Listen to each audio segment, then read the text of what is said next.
So as far as our 2021 sprint car goes, we are still at the same stage as the last shop video.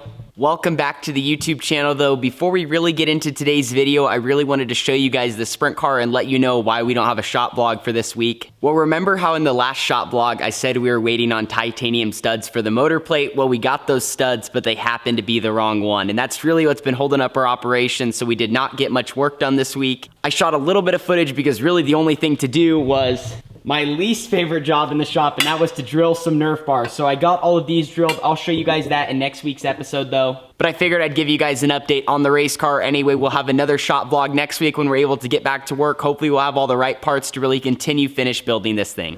So we are going to be jumping right into today's video, and what we are going to be doing is looking back at some old footage from the 2014-2015 season at the Red Bluff Outlaws. And the reason that we are going to be looking at this footage is because lately in all of my videos from this season and even last season, we have really talked about how the track conditions have been so much different at Red Bluff. It's been getting slicker much faster than normal, the times have been much slower in qualifying, and then the heat race, it's usually fairly racy, but by the time the A-main events roll around, the track has actually become abrasive and rubber down, and the times start to get faster again. And as a fan watching the videos, we've been able to talk about it a little bit, but I feel like I haven't really mentioned it enough or given you guys the proper details to kind of understand it all. So I thought this video would be super interesting to kind of give you guys some background. We're gonna look at some old footage over here, and we'll talk about some of my personal preferences, what I like about the new track conditions and what I like about some of the old track conditions, but I'm not saying one is right or wrong. I think we've seen some exciting finishes on slick tracks and even some on the rubber down. Now, some of you guys are probably asking the question, Tanner, why is the track starting to go rubber down now, and why was it not doing that maybe 4 or 5 years ago? Well, I think there's a few different things that are going on. One, I think the material, and I could be wrong, but I think the material's just a little bit different now than maybe what we had a couple years ago. And then also the car counts are just so much higher. I mean, we've had at least 40 to 45 opens every single week. We've had 40 or 45 beginner box stocks, which, let me just say, that's great for the sport. That means the sport has a bright future and there's a lot of young kids coming up, but there's also been 25 or 30 kids in box stock, 25 or 30 250s. We now have an open intermediate class, which is something we did not have 5 years ago. And the sportsman class is probably larger than ever as well. So outlaw karts are just starting to explode, especially in Northern California, which I'm super happy for the sport. It's great to see my favorite track be successful and have high car counts, but it's almost just a little too high for what the track can handle. So anyway, let's get into today's video. We are going to be reacting to some footage over here. To give some details on this race specifically, I roll off from the front row outside. This was my first year in the 250 class, and I remember going into this race, the track was probably a little bit slicker than what we are used to seeing, and the bottom was just really good all night. So we're like, if we get out front, run the bottom, run the bottom, run the bottom, and block. Do not let anybody get underneath you. So we were more worried about that, and as you watch the race, you guys will see how that totally changes, and also you'll see at the time I was not very good at running the bottom. That is still a skill I'm currently working on today at Red Bluff. It's actually tougher to run the bottom than it is to run the top because of the patience, the consistency that you need, where the top it's just a little bit easier and there's a little bit more room to kind of miss your mark. So now let's check out this footage. Like I said, I think this will be a great perspective for you guys to kind of see how the track has changed over the last 5 years and what we kind of used to deal with, and then now kind of what is the new normal for us at Red Bluff. So rolling off from the front row outside, I knew that I needed to get a good start, try to go down into turns 1 and 2, and cross the 2 car if he tried to slide up across my nose on corner exit. As you can see, we were able to execute that, take the lead, go straight to the bottom like we talked about before the race, and then struggle to hit my marks for 3 or 4 laps. Couldn't keep my front wheels on the ground. I almost put the 2 car in the fence. Some quick notes to take on the racetrack though. One of the similarities I noticed that have kind of been happening recently and happened at the time of this race was the marble buildup around the top side. Part of this is just how dusty it is and how the track fades away, but those marbles can actually be a lot worse than you think. If you enter too high, or if you just get stuck up there and spin the tires, you are not going anywhere. You can really hear the engines like over rev and the tires just spinning if you get a little too high. Now, if we're also talking about how Red Bluff has evolved, we'll pause it real quick. Check out these restarts. At the time, this was called California restarts. I believe the official term for it is actually called Double Delaware. Out here on the West Coast, we call them California restarts, and if you've never heard of them, pretty much it's where the leader is out front and then everyone is double file behind them. And in my opinion, this just made for a lot of games to happen on the start. If you're the leader, you could restart on the top and try to cut down, or start on the bottom, and then the second row would also be trying to do crazy things to like jump the start and get a run and try to door or slide the leader into the first corner. Another thing to notice this season, they tried to put the restart box on the front straightaway because they were having so many issues, so that was unusual. Just a lot of things that you will see different in this footage than what is currently happening in 2020. Anyway, let's get back to the races and see me struggle here for a little bit to hit the bottom.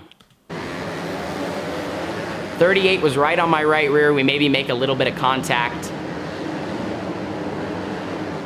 So I think if I was running the bottom properly, it could have been really fast. Wow, 9 car just got turned head on in the wall. But the biggest thing I was doing wrong on the bottom in this footage is I was getting in too hard and I wasn't lifting enough and using the brake. I was literally just trying to run the bottom like I was running the top, which you just can't do at Red Bluff. You slide up too much. So we're back to green.